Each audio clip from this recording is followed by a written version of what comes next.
यहाँनेरि माउरी भेटियो। माउरी कसरी भेटियो भन्दाखेरि यो माउरी भयो। यो गोला विभाजन भन्नाले हुल फुटेर यहाँ आएर बसेछ। हुल कहाँबाट फुट्यो भन्दाखेरि हुल चाहिँ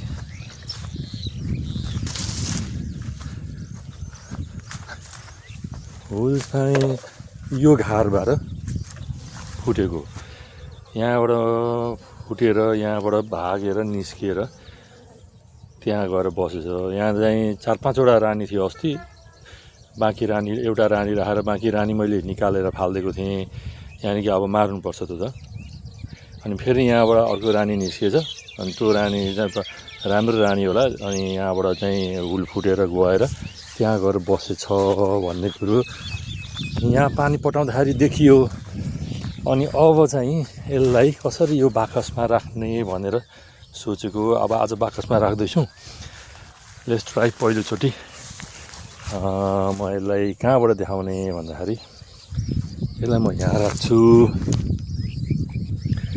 अलिकति अप्ठ्यारो भयो।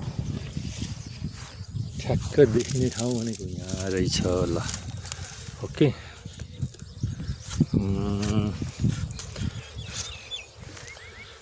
खै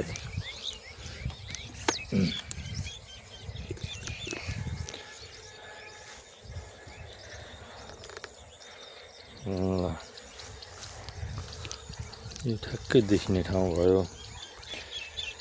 म चाहिँ अब बाकसमा राख्ने ट्राई गर्छु है। अब यसको लागि चाहिँ पहिले लुगा लाउनु पर्यो।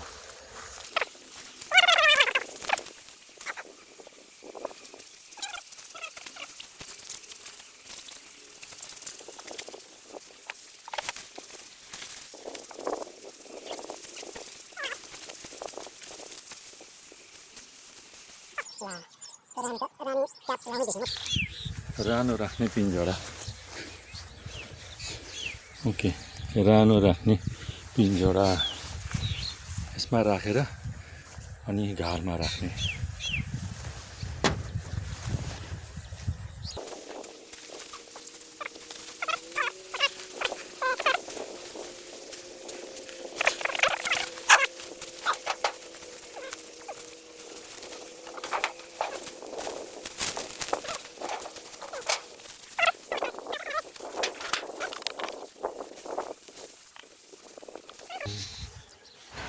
सबभन्दा पहिले रानी खोज्ने।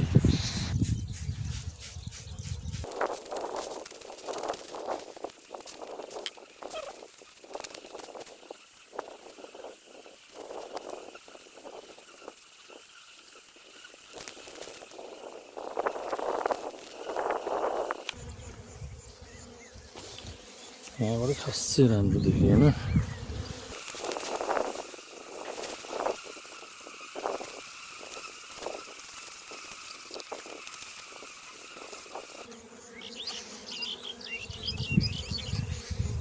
रानी भेट्न मुस्किल पर्छ कि क्या हो।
रानो देखिएन, कहाँनिर छ कहाँनिर है।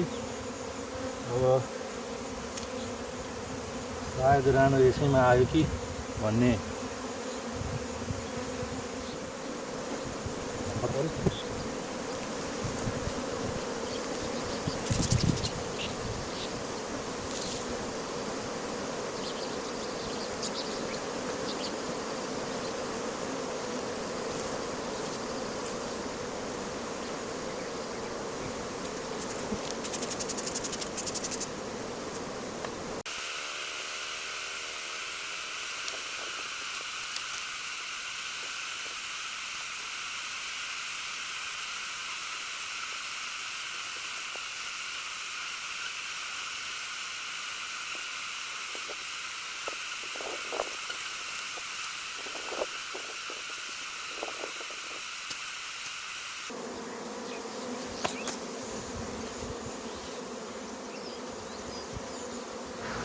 रानो कहाँ छ हौ।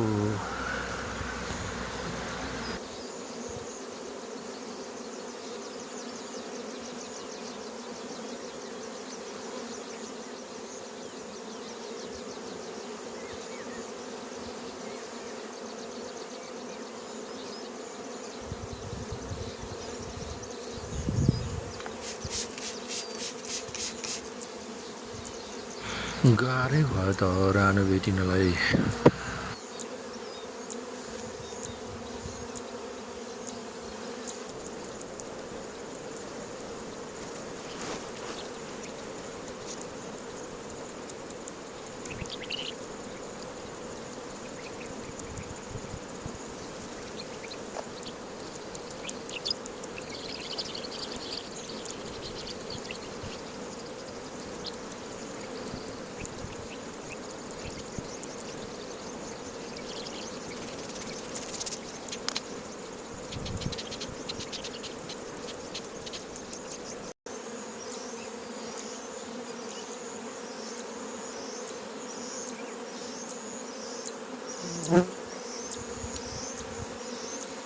गाह्रो भयो त।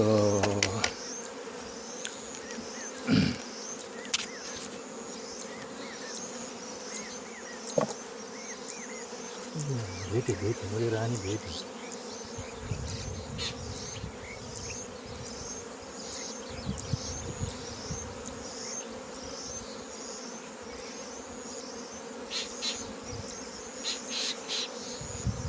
फाइनली रानी भेटेँ मैले है।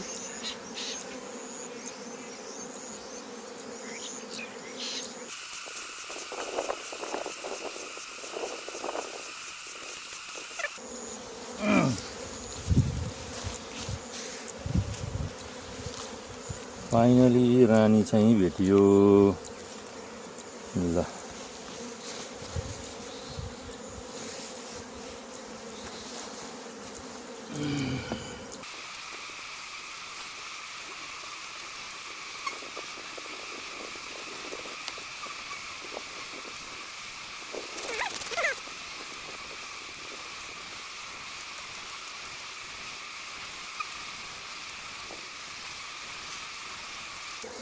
आमा अब यसलाई यहीँ राखिदिने।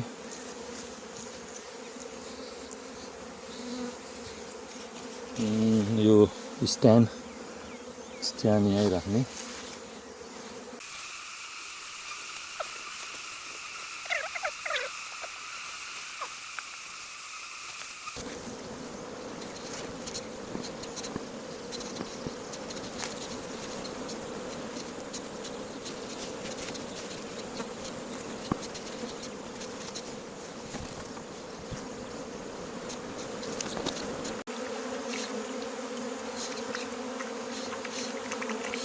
यो पानी हाल्दैछु, यहाँदेखि प्यास लाग्छ। पानी यिनीहरूले नि पाउँछ अहिले, तत्कालको लागि त केही नभए पनि पानी त पाउँछ।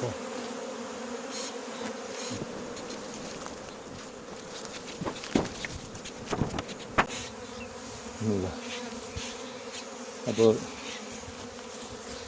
पालबाट यो जान्छ कि जाँदैन, गइहाल्छ, त्यो समस्या छैन। जब रानीलाई ठिक ठाउँमा राखिसकेपछि यो पालबाट बाँकी मौरी नजाने भन्ने कुरै आउँदैन।